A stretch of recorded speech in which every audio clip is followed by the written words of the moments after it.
I'm serious. One time racism saved my life, man. I was on a plane. I was coming from overseas, and I don't know how this guy got a machine gun on the plane, but he stood up, man. He said, "Everybody, get on the fucking ground. Nobody look at my face." I started freaking out. Because he was Chinese, I was like, why is he talking like that?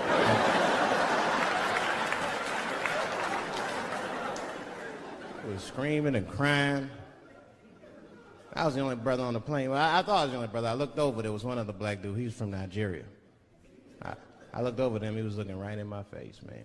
He didn't say two words to me, he just looked at me, he was like...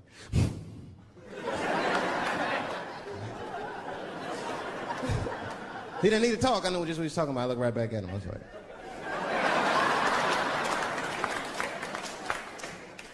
Some white dudes on the front of the plane seen us, they were like, "Oh my God. I think those black guys are gonna try to save us."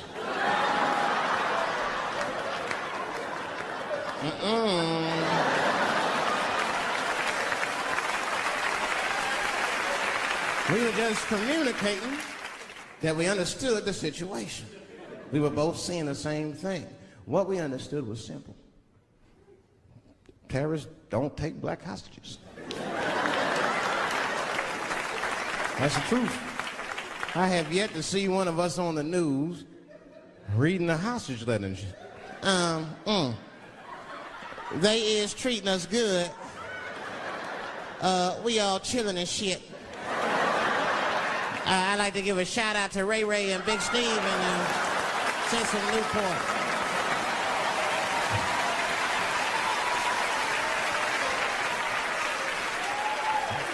You're not gonna see it. Terrorists are smart. They know what they're doing there, you know. They terrorists. They know black people's bad bargaining chips.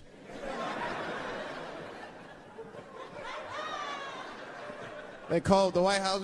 "Hello? We have got 5 black... Hello?"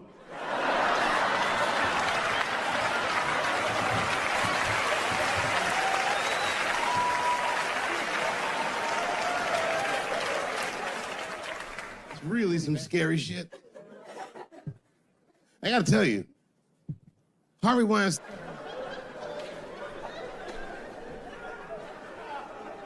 You gotta make life interesting like that, because the shit is flimsy. Life is flimsy. You think you're gonna live forever, you ain't not gonna live forever. It's dangerous out here. We know what's going on. I travel now, you know. I used to think D.C. had the roughest ghettos in the country. Nah, nigga, I have seen some shit now. Oh, there's some rough areas outside of D.C.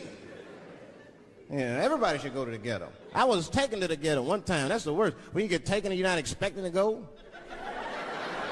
You know, usually you want to know when you go in the ghetto, like, I'm going to see some wild shit. I got to prepare myself. I'm going to see something crazy. When you're taken, it's different. I had a limousine driver. It was after a show. It was late at night. It was like 3 in the morning. I had a limousine driver. He was a nice guy talking to me and shit. "Oh, hey, where you from, dog?" "D.C. Word?" "That's a rough city, man." And his cell phone started ringing. "Hold on 1 second. Hello? Oh, what's up, nigga? What? What the fuck? Slow down. What? What the fuck? No! No! No! Fuck that, nigga. Fuck it. I'm on my way. Woo.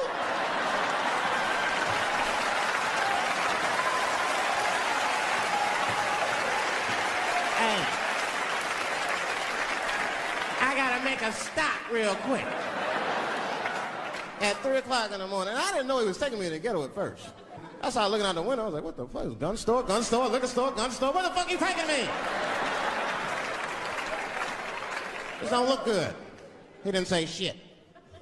He just pulled up in front of an old rickety building that looked like a project. Now, I'd never been there before. I'm not sure if it was a project, but it certainly had all the familiar symptoms of a project.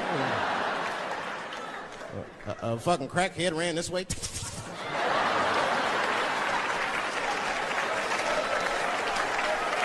And then another one jumped out of a tree and shit. And I said, "I'll be right back." and left me. Took the keys with him and just left me. At 3 o'clock in the morning, in front of a project, in a fucking limousine. This was not good. I was like, man, I gotta look around and see if I can see some landmarks and figure out where I'm at. Might have to escape on foot. Now, this is when I knew I was in a bad neighborhood. You only see this in the worst neighborhoods. Remember, it's 3 o'clock in the morning. It's 3 o'clock in the morning. I look out the window. It was a fucking baby standing on a corner. Look at this. And the baby didn't even look scared. He was just standing there.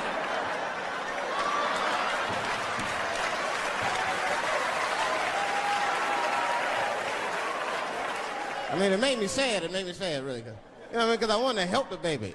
I was like, I don't trust you either. I'm sorry. Click. Click. The old baby on the corner trick, eh? You're not gonna fall for that shit. Where's this limousine driver? You know, I start feeling bad. As time goes by, I start feeling worse. Like, man, what is wrong with me? What the hell's wrong? I'm scared of a baby. And this baby could be in trouble. He might need my help. I gotta do something. But I wasn't gonna get out the car. I'm serious, man. I just cracked the window a little bit. There's an old limousine. I can roll it down.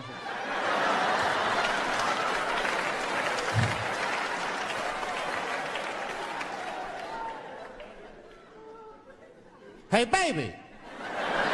Baby, go home, man. It's 3 o'clock in the morning. What the fuck are you doing out? The baby said, I'm selling weed, nigga. I said, oh, shit. Just imagine that was true. What Dave Chappelle says, that he saw the little kid selling weed at the middle of the night. That wouldn't be just a crime, but it would be like an abuse on the parents of the kid, allowing your baby to sell weed. Based on what he said about, like if it goes like a project where you have gun and liquor stores, no, gun and liquor stores doesn't really mean that the place is scared at all, because a lot of beautiful and nice areas that sell liquors there. And also people go there for like shooting range. They have a lot of shooting range that they drive. And they go there, but doesn't mean it's like a low graded area. No, it's not. So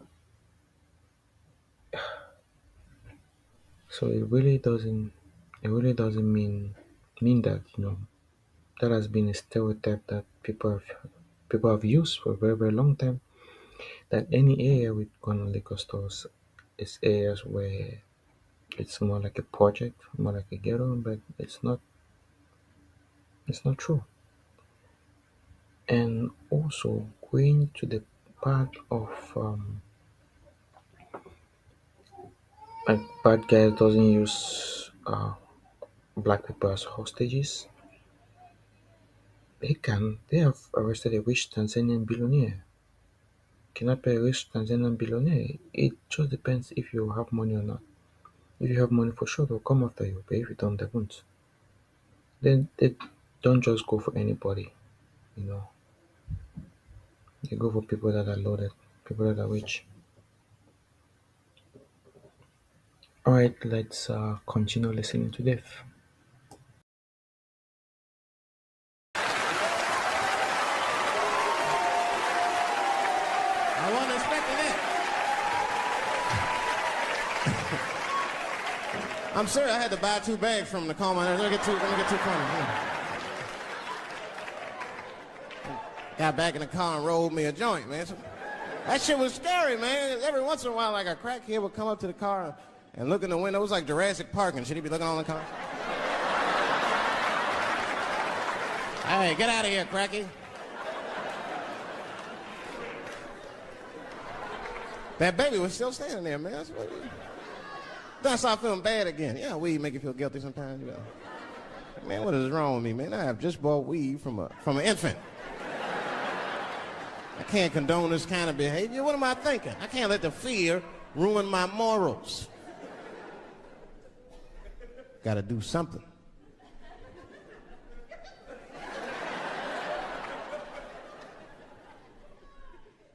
Hey, baby. Stop selling weed, all right? You got your whole life ahead of you. He said, fuck you, nigga, I got kids to feed. I said, God damn.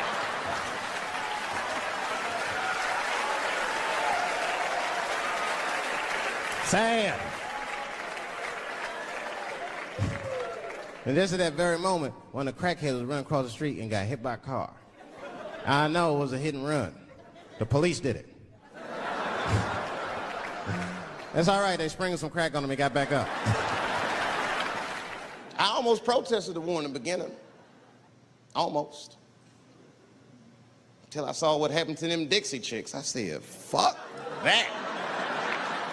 If they'll do that to 3 white women, they will tear my black ass to pieces. I don't want to hear that shit. Yeah, man, they would. But I'm like, for real, why you care so much what the Dixie chicks say? It's not like they political scientists or nothing. They just bitches that can sing good. You know what I mean? Stop worshiping celebrities so much. Just don't pay attention. That is so true. We tend to give a lot of preferences to celebrity stars and give a lot of attention to celebrity stars. Meanwhile, at the end of the day, they are just normal people like us. It's not like they are super special or super humans. They are just human beings like us. At the end of the day, they are not more special. We tend to, when a certain situation or an event happen, what do we tend to do? We tend to be like, hey, let me go to my Instagram, to my Twitter, and see what the celebrity has said about this. What the celebrity has said about that. We really tend to put so much, tend to give so much attention to what they say, and at the end of the day, they are just normal humans like us, trying to also improve their lives as we are improving us on this planet, on this earth. So they are not more special. They are just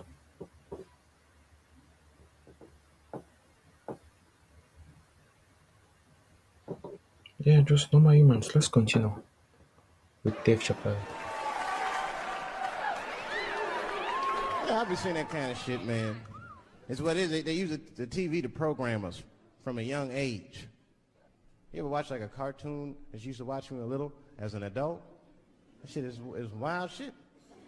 It's some wild shit. I mean, like I was with my nephew. We sitting there, we watching Pepe Le Pew, and I say to my nephew, I say, now pay attention to this guy because he's funny.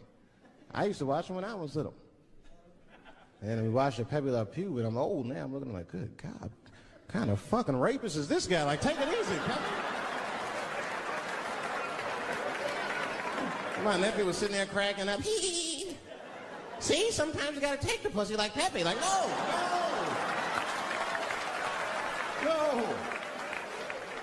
I had to turn the channel real quick. I turned on Sesame Street. I said, oh, Sesame Street. This is much better because now he'll learn how to count and spell. But now I'm watching it as an adult and I realize Sesame Street teaches kids other things. It teaches kids how to judge people and label people. That's right. They got a character on there named Oscar. They treat this guy like shit the entire show. They judge him right in his face. Oscar, you are so mean. Isn't it, kids? Yeah, Oscar. You're a grouch. It's like, bitch, I live in a fucking trash can. I'm the poorest motherfucker on Sesame Street. Nobody's helping me. Then you wonder why your kids grow up and step over homeless people. Get it together, grouch. Get a job, grouch. So don't even tell me how to get to Sesame Street. That is a terrible place. I wouldn't go there if I knew the way. Who would want to live in a neighborhood like that? Fucking 6-foot pigeons walking around. And an elephant that's a junkie. Hyper. Yeah, that's right, Snuffy. Hi, Bird, I'm sick. I need some smack, Bird. The Cookie Monster with his eyes popping out his head, screaming, cookie, cookie, cookie, like, ugh. What kind of cookies are you talking about? Chocolate chips don't do that to people. And then they had the nerve to put a pimp on there. They didn't come out and say he's a pimp, but I know a pimp when I see one. They called him the Count. Had a cape and everything. You could see him pimping. Bitch, where is my money? You've been late 4 times. I've been counting. How many times must I smack you before you act right? 1, 2, 2 smacks. Oh, oh, oh, oh, oh, oh, oh. That's what I'm waiting for, because the timing of this Michael Jackson shit is what makes me doubt it. Every time this war is going out of control, or the economy gets bad, or something is wrong with the world at large, it's always these moments in history that Michael Jackson will coincidentally jerk off a kid. This is getting a little ridiculous. Like, are you planning this shit? Do you have meetings? Michael, thank you for coming. As you know, Michael, the war has not been going as well as we expected. There's been a lot of hiccups, and the public is asking us a lot of questions, of course. And, well, Michael, there's no nice way to say this, and all I know how to do is be direct, so let me just be direct. We're gonna need you to jerk off another child, Mike. I'm sorry. I am sorry. But it would really help out. Or maybe he did it. Who knows? Who knows? That's the thing. That's what I wanted to say. Who knows? Who the fuck knows? Mike, God, and this little boy know. That's about it. That's about it. The only reason that I can even talk about this shit is because everybody is speculating. They all think he did it. And I don't think he did it. I'm alone in this. I don't think he did it. I'm not gonna say I don't think he did it. That's too strong.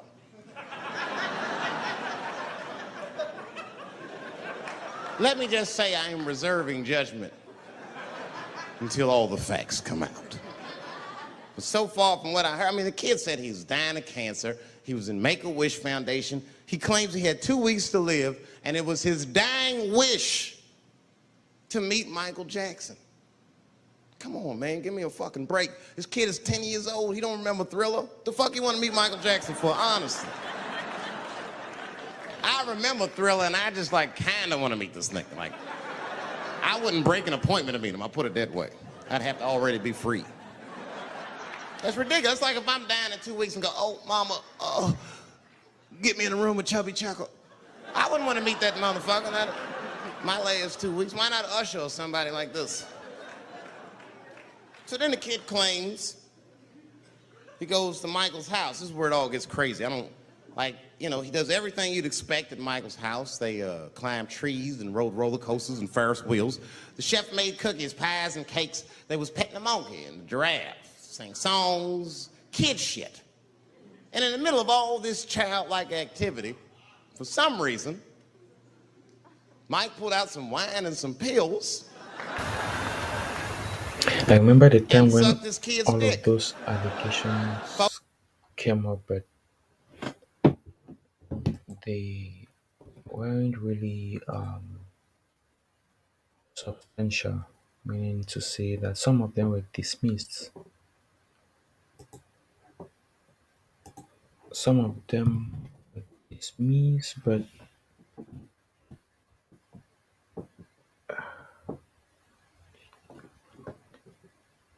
some of them were dismissed because there were no proofs. I remember one time a lady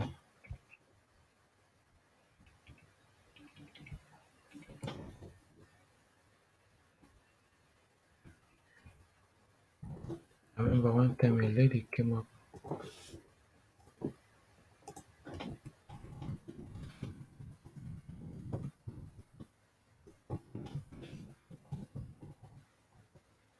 I remember one time a lady came up and lied that Michael Jackson did something to her son, and I think she went to jail for that because she was tarnishing his image and lying on his name about stuff that he never did. So sometimes those things are false just to destroy a celebrity or a successful person's career. Let's continue.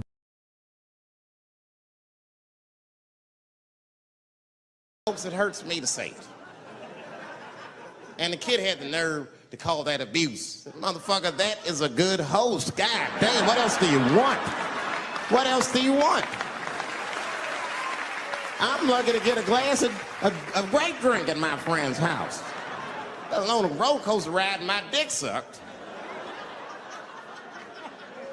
Mike must be confused, like I brought you in my house, I fed you, I sucked your dick, and this is how you repay me, motherfuckers?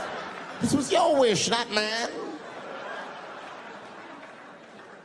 Thought you were dying in 2 weeks. What happened to that, motherfucker? I've been in court for a year and a half. You get stronger every time I see you.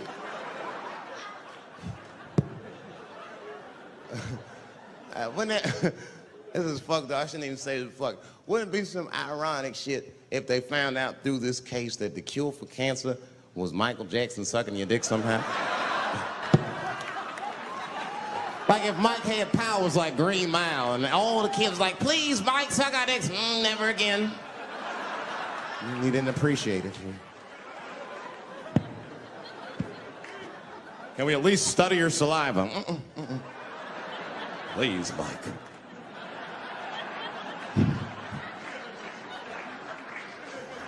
Oh my God. But there's a more important reason that I would stop doing comedy right now. And this reason is the real reason that's been percolating, and it really is the crowd, not you. I'm talking about the crowd on the big stage. It's too hard to entertain a country whose ears are so brittle. Motherfuckers are so sensitive, the whole country is turned into bitch-ass niggas.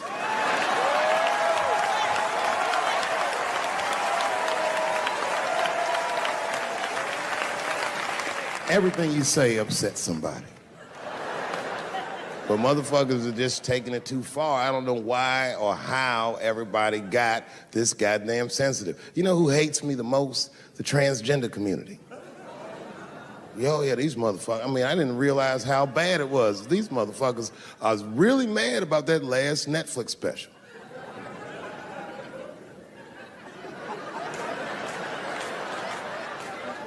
It's tough, man. I don't know what to do about it because I like them. I always have. Never had a problem with them. You know, just fucking around. As a matter of fact, I think I make fun of everybody, and I mean, as a group of people, they have to admit, it's kind of fucking hilarious, man. I'm sorry, bro. It's like, I've never seen somebody in such a hilarious predicament not have a sense of humor about it. They're born feeling like there's something other than they're born as, and that's kind of funny, you know? I mean, it's funny if it's not happening to you. I believe transgenders. I don't understand them either, but I know they mean what they say. Them niggas cut their dicks off. That's all the proof I need. I've never seen somebody just throw their dick away. Don't need it.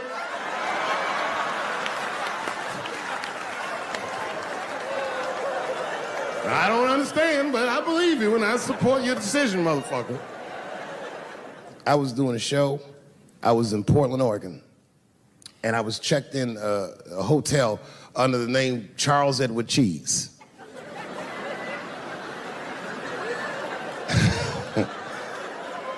I came back to my room late at night, and there was a note. It was like a letter on my desk. It was addressed to Mr. Cheese. So obviously, I'm going to assume that whoever wrote this letter must be an intimate friend of mine. This is not some kind of name that a person would just guess. But then I open the letter, and it turns out I don't know this person at all. It's a fan letter. You know, I'm not even used to the idea that I have fans, but I'm grateful for it. And I don't read those letters. Be nice if I did, but realistically, it's like, what am I, Santa Claus, nigga? I don't have time for this. Like, got shit I want to do. I'm trying to chill. Read all these dreams and wishes from strangers. But I read it. I'd already opened it. So I just read the whole letter. And you know what, man? Whoever wrote this letter truly loves me. I mean, they were really fucking nice in the letter. And then they described to me what it was like to come to the show, how excited they were, how much fun they were having.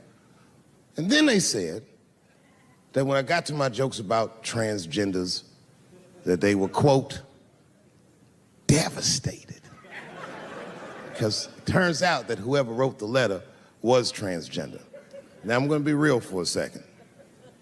As a policy, you got to understand, I never feel bad about anything I say up here.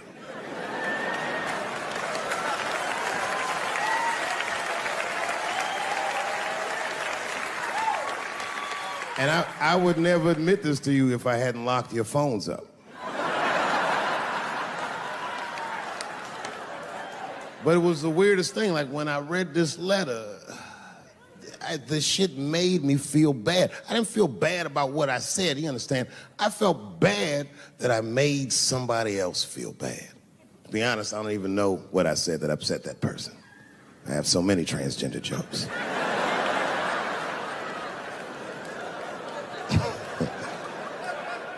But I feel like it was probably this joke I'm about to tell you right now.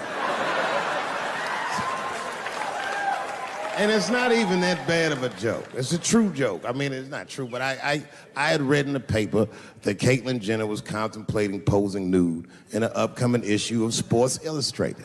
And I know it's not politically correct to say these things, so I just figured, fuck it, I'll say it for everybody else. Yuck.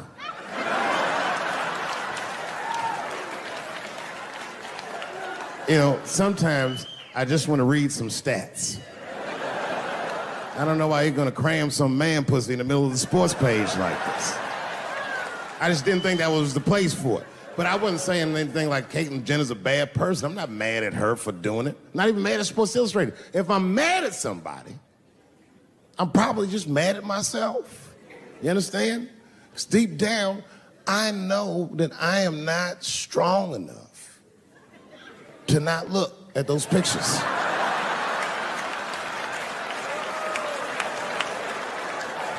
And I don't think I'm ready to see what she's trying to show me. So Caitlyn, goddamn it, if you go through with this thing, bitch, you better go hard or go home. I want you to go all the way. Hustler style. Do you know what hustler style means, miss? That means spread the lips.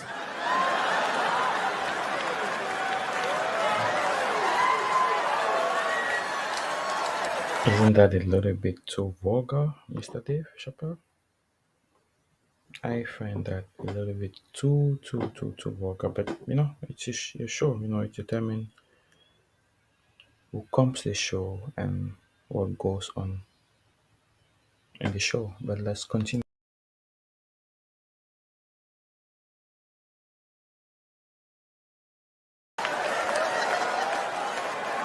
I hope she spreads her lips and there's an itty bitty dick inside. Ah! The show is behind the curtains.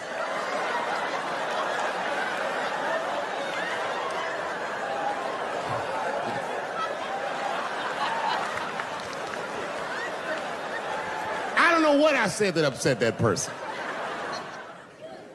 You know, I can remember when it all started. It was when I was doing Chappelle show. When I was doing Chappelle show, I used to do the show, and then on the weekends I do like concerts and shit like that. So I'm doing a concert, and there was a couple in the front row, beautiful couple. The wife was obviously Asian. You could see it in her face.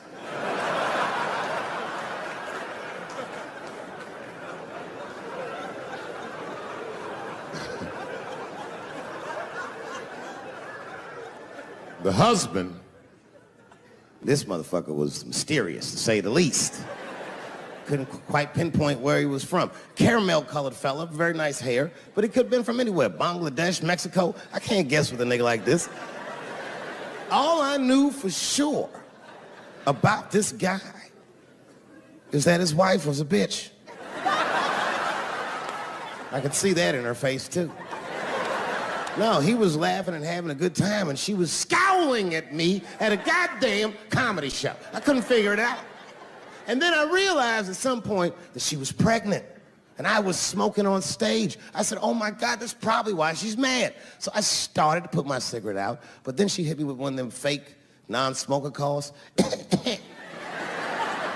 So I just kept smoking. I thought to myself, bitch, that baby will be fine, relax. And I tried to break the tension. I just asked her. That's all I said. I go, hey, where are you guys from anyway? And I could tell that she was on to me. She goes, very condescendingly, she says, I'm from California. If you're asking my ethnicity, I am Chinese.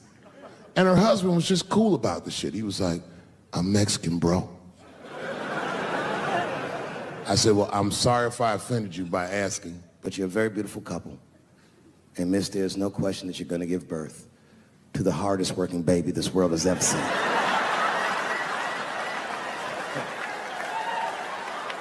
That's not a bad joke. She got very upset. She got up to leave immediately, but she didn't just leave. She had to take one last dig at me on the way out. I will never buy one of your fucking DVDs again, Dave Chappelle. I said, ma'am, with all due respect, Chinese people don't buy DVDs.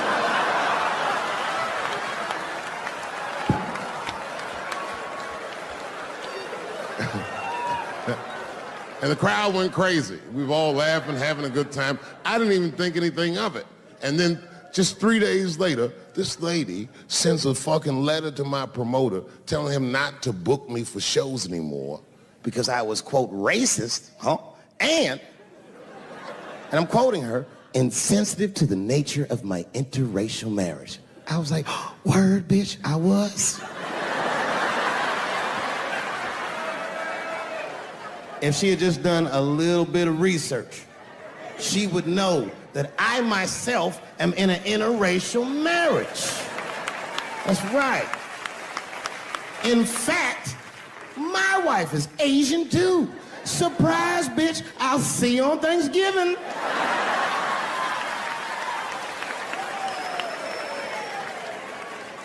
But my wife's not Chinese. She's Filipino.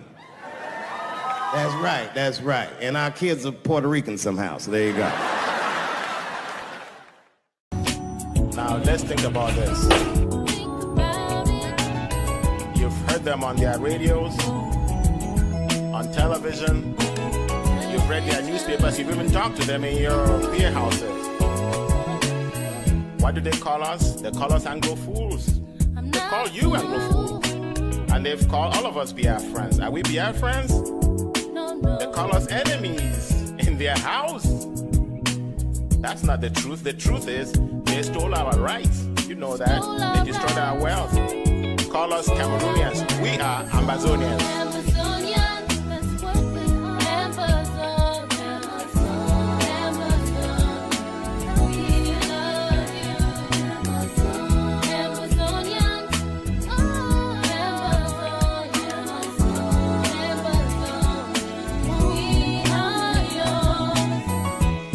Ambazonia is not a dream, it's a reality. And let's talk to Ambazonia. Ambazonia, you were lost and abused.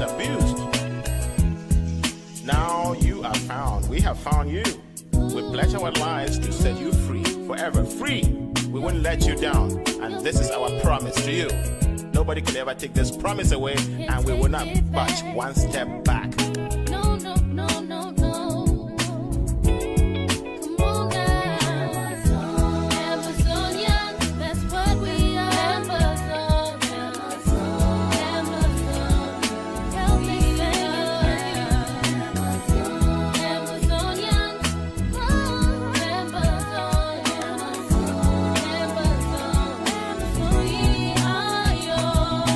Nothing can compare to the love and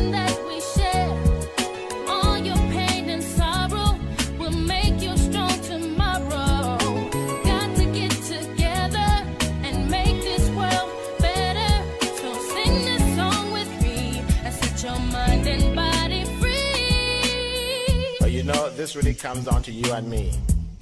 You have to join our pledge and play your part. It's my part and your part to make it.